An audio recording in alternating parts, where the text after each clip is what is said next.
South Korea took a bold step toward softening bilateral ties with Japan by having local companies contribute to a fund to pay the Korean victims of Japan's wartime forced labor.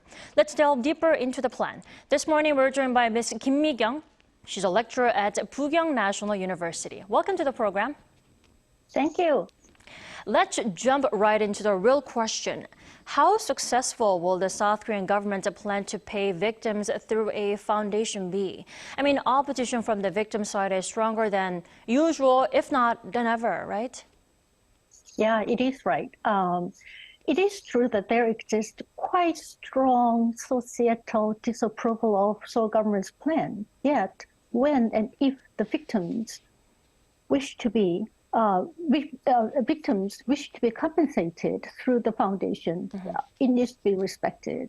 On the donor side, POSCO, for example, already has pledged 4 billion Korean won to the soon-to-be established foundation. But they would need to be very mindful of negative signals their donations would send out to the market. When the profits made by the companies can be allocated at the whims of ruling political elites, it can compromise the interests of the primary stakeholders, such as the employees, shareholders, and the consumers. In the end, it is not very prudent. Right, and also for the efficient workings of the Korean economy.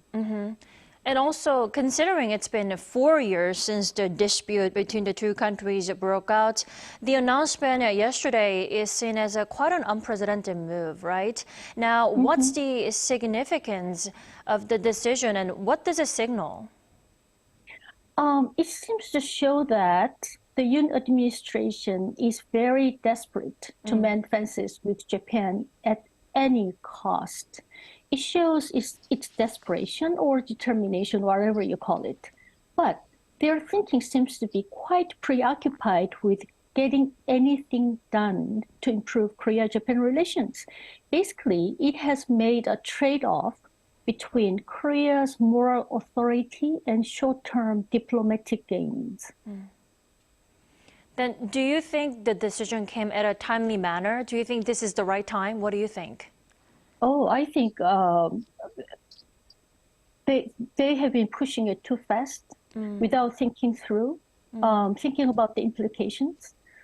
So I'm wondering why they are pushing it so fast and so hard. Right. And it could be also trying to, it could come as an effort to push for a summit, a possible summit between the two leaders of Kishida and Yoon later this week, as early as late next week, right?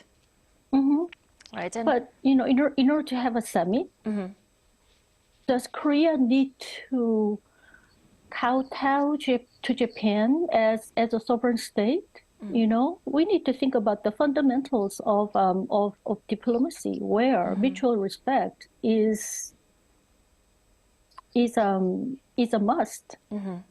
That's right. And South Korea also announced that it will resume export talks with Japan on top of solving the forced labor dispute. Does it have to do with the compensation for Korean victims of forced labor? Can we say this is a good sign for softer Seoul-Tokyo ties?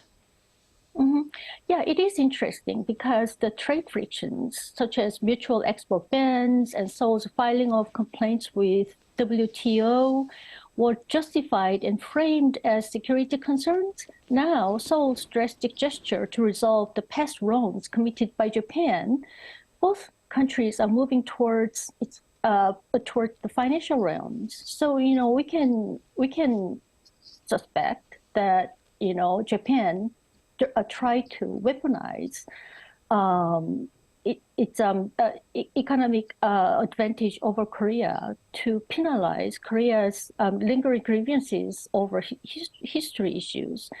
Now, Korea is throwing the towel in to Japan's victory. How about that? I find it very puzzling, and I am concerned that it's going to have lingering ramifications.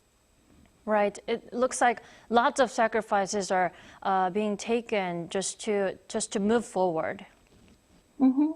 Right. I think so. Sacrifice is basically held and borne by the victims themselves, which is tragic. And at the end of the day, that's not right. Right. Right. We'll see how the situation will unfold with the economic talks just kicking off just now. So we'll keep an eye on that. Yes. All right. Yes. Thank you so much for joining us this morning all the way from Busan. Okay. Thanks for having me.